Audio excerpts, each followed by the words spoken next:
Some people know me as weird or crazy, but you probably know me as Joyce.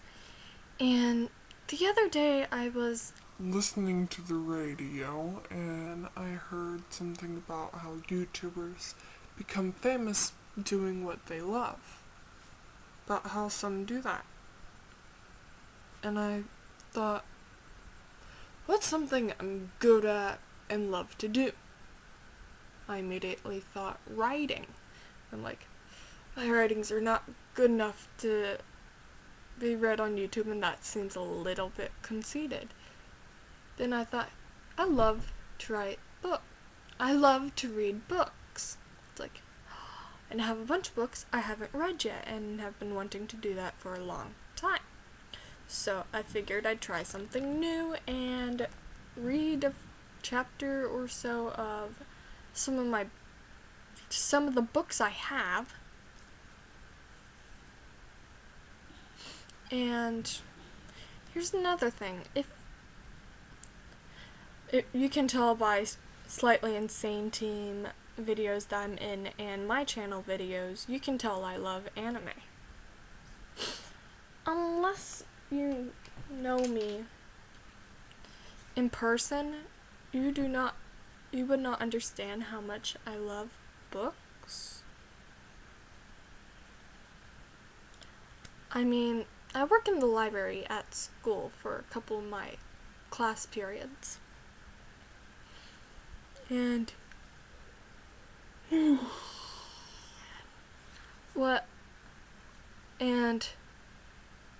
I've literally I swear on my, I'm not gonna say my life. I guess that's a little stupid. But when a book comes in that's in poor condition, like the cover's almost falling off, or some of the pages are half out, if it's in really, really bad condition, I will start to cry. I will literally start to cry. Well, maybe not crying, but a couple tears will come. Because I don't understand how someone can do that to a book.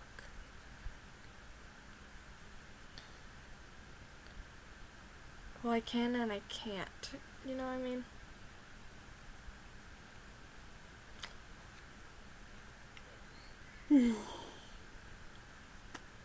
And then I immediately ask the librarian if I can fix it. Then I take them home and they're back to normal, almost better than when they came in. Well, like originally came in, like were bought. So, while I'm on topic, off topic, I've been really wanting to read this book, Woven, that I got, and I know it's backwards for you guys because my laptop decides to be a bigot. And just figured it'd be worth doing. I mean, it's the weekend, I don't really have anything to do, so, yeah.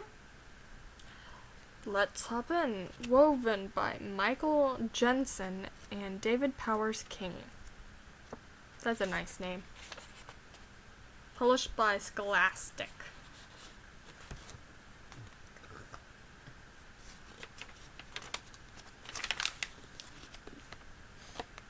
For Nicholas and Joanna. That's so cool, there's a map!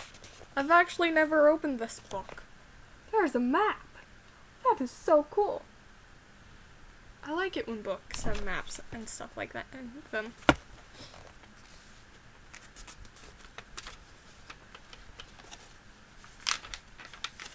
Prologue. The Traveler's Secret. I don't think you can see. Yeah. I'm going to get comfortable in my pile of pillows, if you can tell.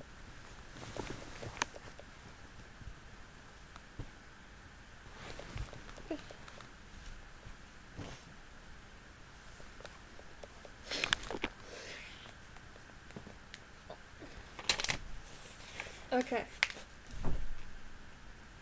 Dust tickled the side of Kettle's nose, but he did not bother to scratch it. The torch-lit outline of Castle Avard loomed ahead in the moonless night, like a candle against the stars.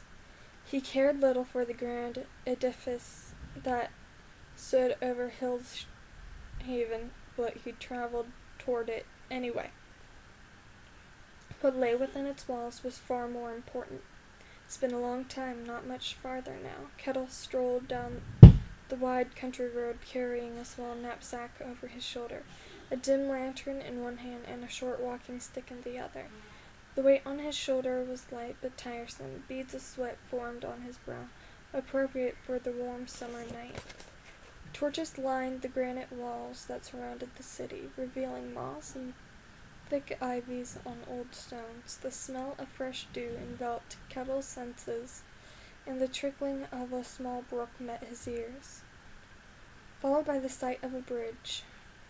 Making his way to the water, he saw a shadow move along the side of the base of the southern tower. Kettle smothered his light, crept into the grasses, and peeked through the blades, hoping to catch another glimpse of the shadow before he approached. He waited and watched as torchlight illuminated the figure. It was a young maiden with long golden hair, dressed in a fine summer gown. What's a pretty thing like her doing out in the middle of the night? She made her way to the front gate, looking cautiously.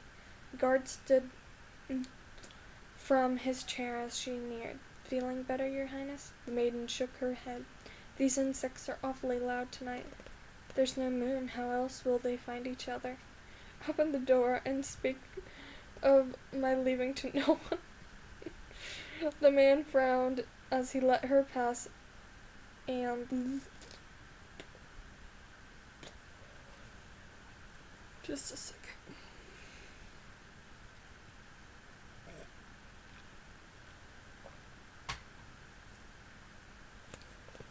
The man frowned as he let her pass, and then he locked the door behind her, intrigued. Kettle reached out his hand to grasp the maiden's thread.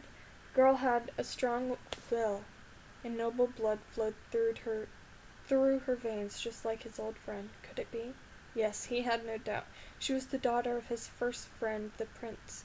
When he had seen her last, she was nothing more than a babe in a bundle of cloth. Not any more. She had grown into a striking young woman, a maiden of virtue and fair beauty, as Kettle would have expected from the prince's bloodline. He would surely see her soon enough, but for now he had to introduce himself at the gate and make his way inside. Kettle emerged from the grass. "Who's there?" said the gatekeeper. "What do you want?" "I am a lone traveler," Kettle answered. "No one of consequence." "It's much too late to be traveling alone, old man. What do you want?" A night's lodging within your walls, if you would accommodate." "You're too late to lodge here, stranger. Try the inn at Boar Shovel, just down the road."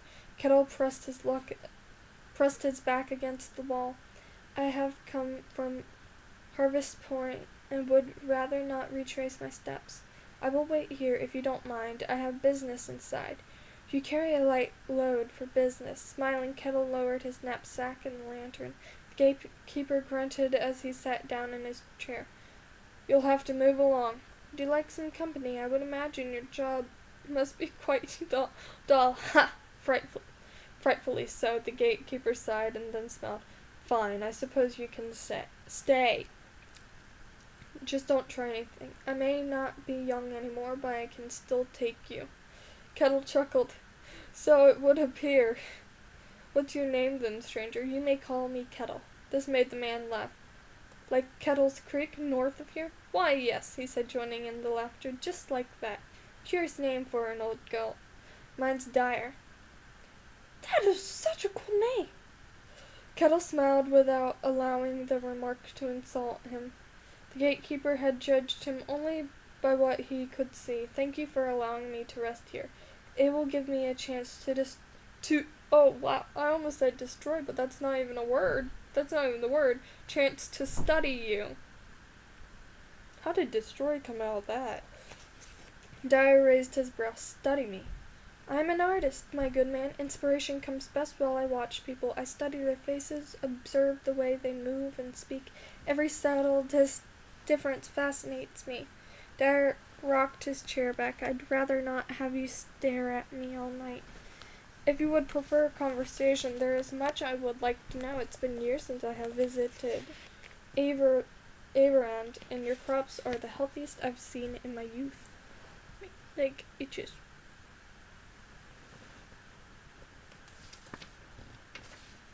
Oh, and your crops are the healthiest I've seen since my youth.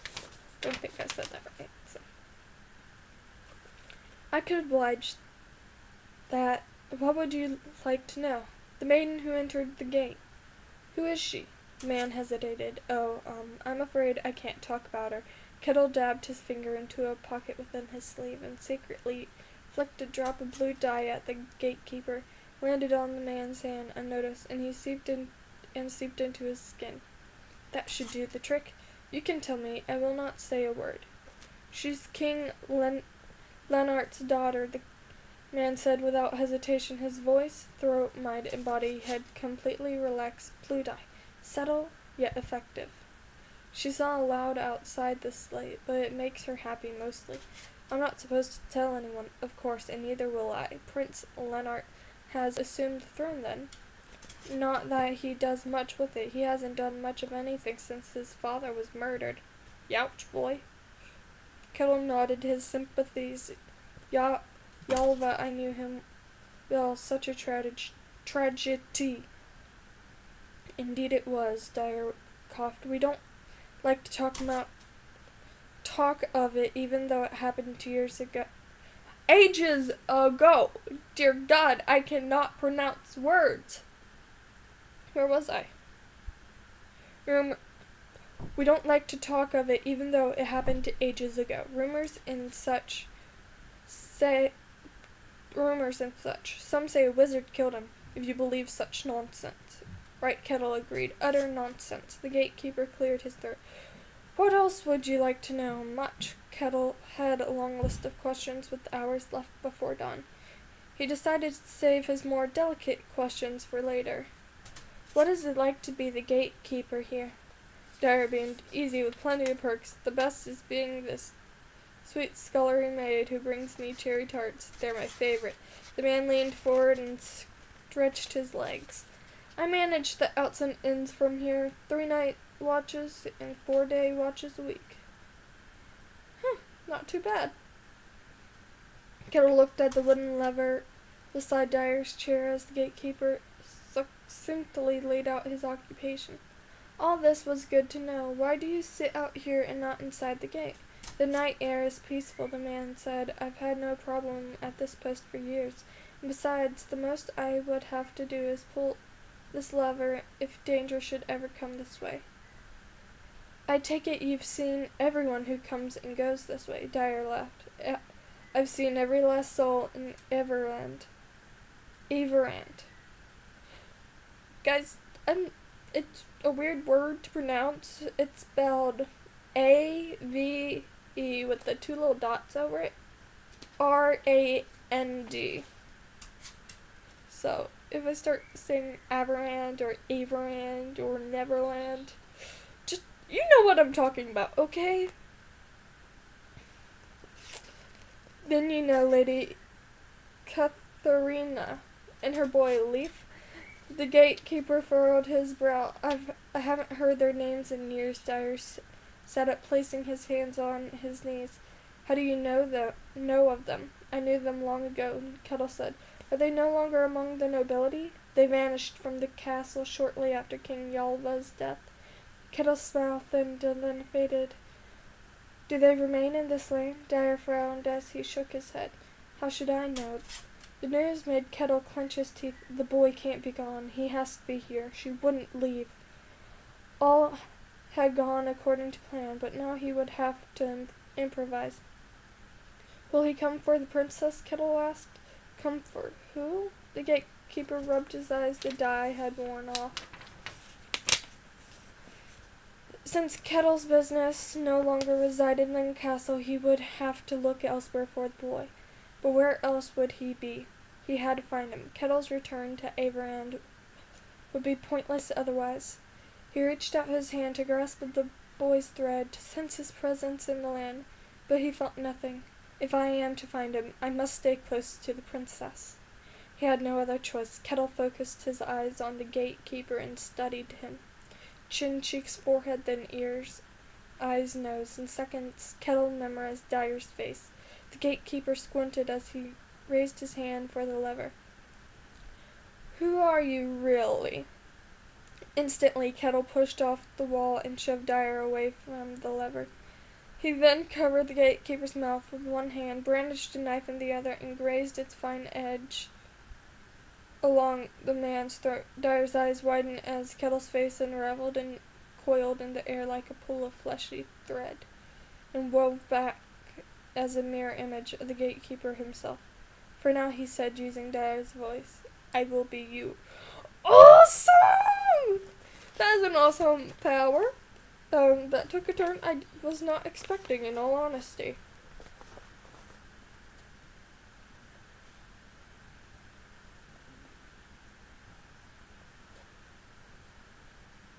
Tyra, that's a cool name. But that is the end of the prologue. Chapter 1, The Night of Cobblestone, will be the next video. How does my exit go?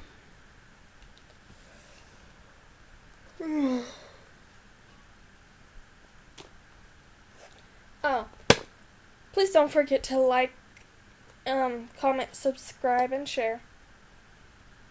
Also, remember, be crazy, be weird, be you.